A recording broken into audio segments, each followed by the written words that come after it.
Audio Jungle.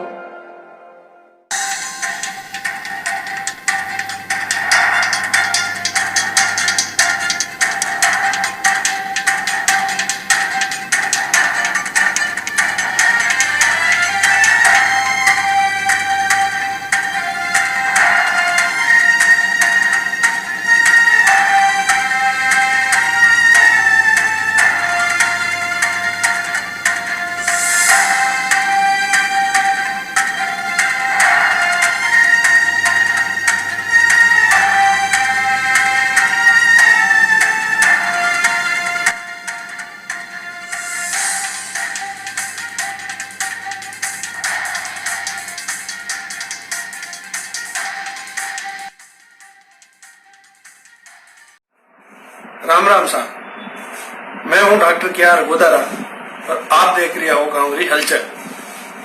अबे विगतवार समाचार देखो। कर्मचारी से 12.90 लाख रुपए अपने खाते में जमा करवा दिए।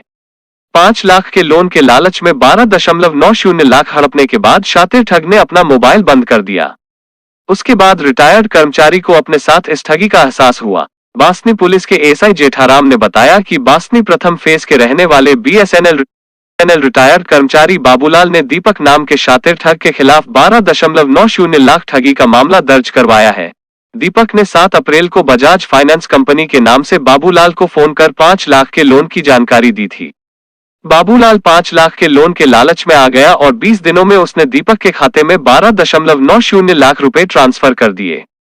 इस बीच बासनी थाना पुलिस ने दीपक के खिलाफ मामला दर्ज कर उसकी तलाश शुरू कर दी है। बाबूलाल से दीपक ने 7 अप्रैल को प्रोसेस फीस के नाम पर 5,500 रुपए अपने खाते में ट्रांसफर करवाए। उसके बाद 20 दिनों में अलग अलग खातों में बाबूलाल ने 12.90 लाख रुपए दीपक के कहे अनुसार खातों में ट्रांसफर कर दिए। हैरानी की बात, इतने रुपए ट्रांसफर करने के बाद जब दीपक का मोबाइल बंद हुआ तब बाबूलाल को ठगी का एहसास हुआ।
पवन कुमार, पंकज कुमार तीनों यहीं लक्ष्मणगढ़ क्षेत्र के रहने वाले हैं, बादूसर के। इसमें एक ओम प्रकाश गोस्वामी है जो नागौर जिले का रहने वाला है। इनमें से 3 के पूर्व में भी आपराधिक रिकॉर्ड है। ये पहले से इस तरह की वारदातें करते रहे हैं। इनके साथ में कुछ नए लड़के इन्होंने शामिल किए हैं और बाकायदा रेकी करके इस तरह की वारदातों को ये अंजाम दे रहे हैं। अभी हमारे पास में इस बात की भी संभावना हमें दिख रही है कि इस पूरे प्रकरण में कोई लोकल व्यक्ति भी शामिल रहा हो सकता है जो कि आसपास के क्षेत्र का कहीं हो। उस पर अनुसंधान हमारी तरफ से चल रहा है। मुलजिमों से पूछताछ करने की प्रक्रिया जारी है। पूछताछ के बाद में जो रकम इन्होंने लूट की थी वो रकम इनसे बरामद की जाएगी। देखिए, ये रंजिश का मामला नहीं है। ये मामला पूरी तरह से लूट करने की प्रवृत्ति से किया गया एक घटनाक्रम है, जिसमें कि पहले ही जो हमारे अपराधी हैं इनके ऊपर इस तरह के कुछ प्रकरण पहले के भी हैं। ये आपराधिक प्रकृति के व्यक्ति हैं। इन्होंने मौका देख करके और इस बात का फायदा उठा करके कि लॉकडाउन में एक दुकान कह लें या फिर एक गोदाम लॉकडाउन के नियमों का उल्लंघन करते हुए संचालित हो रहा है, इसका फायदा उठा करके इन्होंने ये वारदात को अंजाम दिया।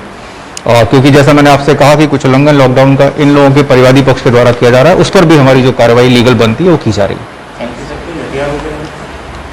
इस घटना में हथियार के रूप में एक बेसबॉल वाला बैट इस्तेमाल होने की बात सामने आ रही है। इसके अलावा एक एयर गन है जिसका इस्तेमाल होने की बात सामने आ रही है, वो भी नियमानुसार तरीके से इनसे बरामद किया था, जिसमें लगभग 15 लाख रुपए की लूट का मामला सामने आया था।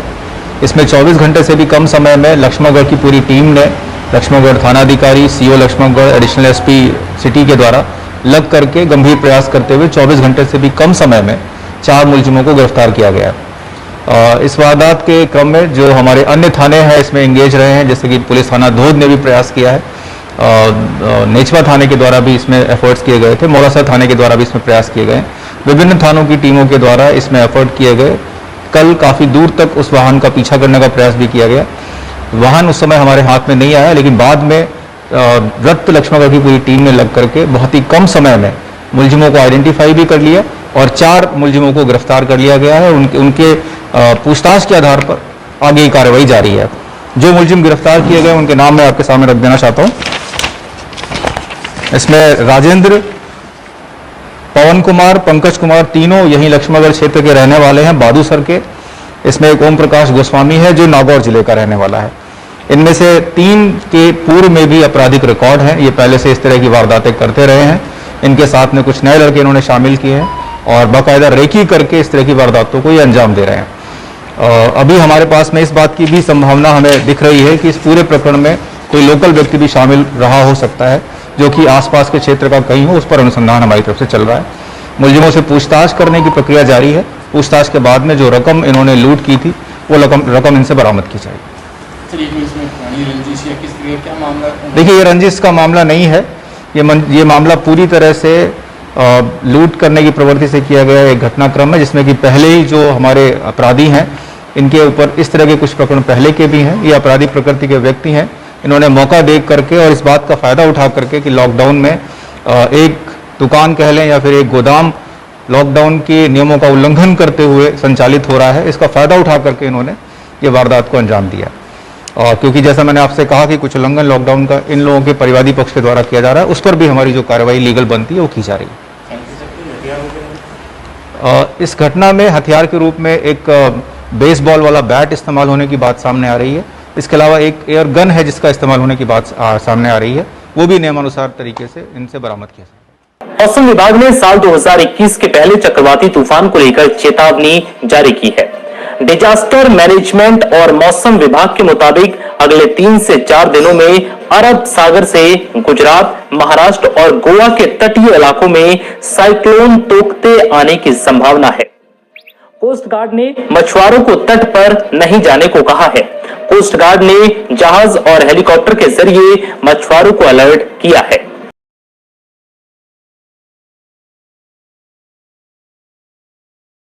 मौसम विभाग के अनुसार चक्रवाती तूफान तोकते 17 से 18 मई को गुजरात में तबाही मचा सकता है।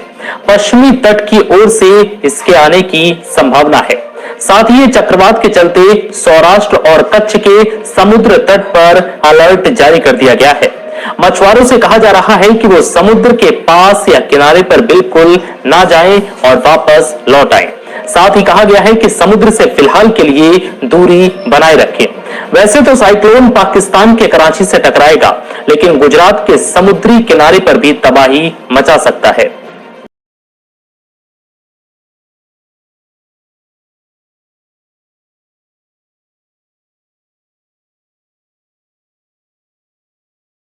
ये भी कहा है कि चक्रवात केवल केरल पर ही नहीं बल्कि गुजरात, महाराष्ट्र और गोवा के तटीय इलाकों पर भी भारी असर डालेगा और इस वजह से यहां भी अलर्ट जारी है। इस तूफान का खतरा केरल और गुजरात पर सबसे ज्यादा है। अनुमान के मुताबिक गुजरात के वेस्टर्न कोस्ट पर यह अटैक कर सकता है, जिसकी वजह से यहां 17 से 18 मई के बीच भारी बारिश हो सकती है और तेज हवाएं चल सकती है। मौसम विभाग के अलर्ट के बाद गुजरात के मुख्यमंत्री विजय रूपाणी ने एक बैठक की और अधिकारियों को अलर्ट रहने और जरूरी उपाय करने का निर्देश दिया है। चेतावनी सागर में इसकी रफ्तार तेज होने की संभावना है। सिर्फ गुजरात, महाराष्ट्र और गोवा ही नहीं बल्कि चक्रवाती तूफान केरल, कर्नाटक और लक्षद्वीप को भी प्रभावित कर सकता है।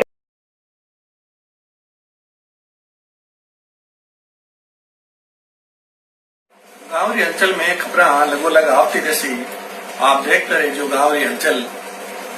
और आप सबा ने अभी एक अर्ज है कि आप आप ई माइड भाषा चैनल ने सब्सक्राइब और लाइक करनो मत भूलिए। अब मने सीख दिला हो। जय भारत, जय राजस्थान और जय राजस्थानी। राम राम साहब।